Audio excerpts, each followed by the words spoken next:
जय माता दी दोस्तों, स्वागत है आपका हमारे YouTube चैनल पर। आज मैं आपको इस वीडियो में सुनाऊंगी अनंत चतुर्दशी की व्रत कथा। एक बार महाराज युधिष्ठिर ने राजस्व यज्ञ किया। उस समय यज्ञ मंडप का निर्माण सुंदर तो था ही, अद्भुत भी था। वह यज्ञ मंडप इतना मनोरम था कि जल व थल की भिन्नता प्रतीत ही नहीं होती थी। जल में स्थल तथा स्थल में जल की भांति प्रतीत होती थी। बहुत सावधानी करने पर भी बहुत से व्यक्ति उस अद्भुत मंडप में धोखा खा चुके थे।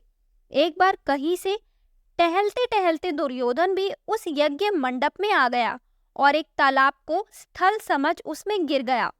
द्रौपदी ने यह देखकर अंधों की संतान अंधी कहकर उनका उपहास किया। इससे दुर्योधन चिढ़ गया। यह बात उसके हृदय में बाण समान लगी। उसके मन में द्वेष उत्पन्न हो गया और उसने पांडवों से बदला लेने की ठान ली। उसके मस्तिष्क में उस अपमान का बदला लेने के लिए विचार उपजने लगे।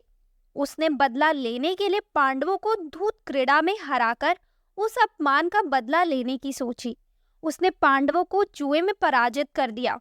पराजित होने पर प्रतिज्ञा अनुसार पांडवों को 12 वर्ष के लिए वनवास भोगना पड़ा।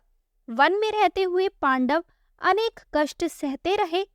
एक दिन भगवान कृष्ण जब मिलने आए तब युधिष्ठिर ने उनसे अपना दुख कहा और दुख दूर करने का उपाय पूछा।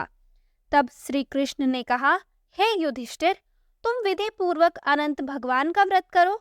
इससे तुम्हारा सारा संकट दूर हो जाएगा और तुम्हारा खोया राज्य पुनः प्राप्त हो जाएगा। इस संदर्भ में श्री कृष्ण ने उन्हें एक कथा और सुनाई। प्राचीन काल में सुमंत नाम का एक नेक तपस्वी ब्राह्मण था। उसकी पत्नी का नाम दीक्षा था। उसकी एक परम सुंदरी धर्मपरायण तथा ज्योतिर्मय कन्या थी जिसका नाम सुशीला था।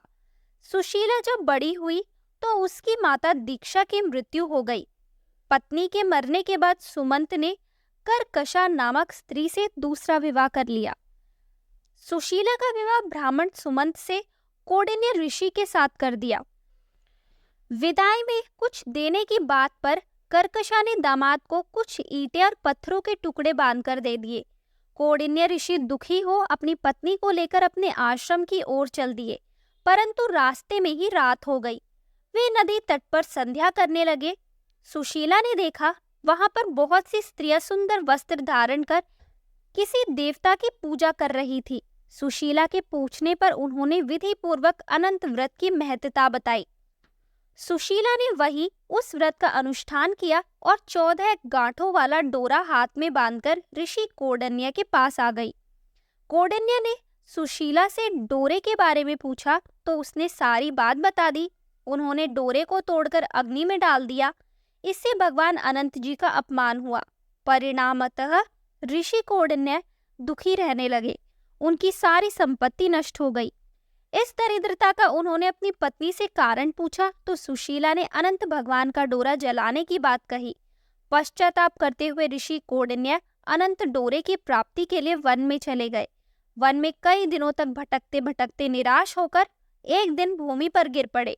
तब अनंत भगवान प्रकट होकर बोले, हे कौंडिन्य, तुमने मेरा तिरस्कार किया था, उसी से तुम्हें इतना कष्ट भोगना पड़ा। तुम दुखी हुए, अब तुमने पश्चाताप किया है, मैं तुमसे प्रसन्न हूँ। अब तुम घर जाकर विधि पूर्वक अनंत व्रत करो। 14 वर्ष पर्यंत व्रत करने से तुम्हारा दुख दूर हो जाएगा। तुम धन धान्य से संपन्न हो जाओगे। कौंडिन्य ने वैसा ही किया और उन्हें सारे क्लेशों से मुक्ति मिल गई। श्री कृष्ण की आज्ञा से युधिष्ठिर ने भी अनंत भगवान का व्रत किया, जिसके प्रभाव से पांडव महाभारत के युद्ध में विजयी हुए तथा चिरकाल तक राज्य करते रहे। तो दोस्तों, ये थी अनंत चतुर्दशी की व्रत कथा। आपको ये कथा कैसी लगी हमें कमेंट करके ज़रूर बताएं। हमारी आने वाली सभी वीडियोस को देखने के लिए हमारे चैनल को सब्सक्राइब करें और शेयर करना ना भूलें।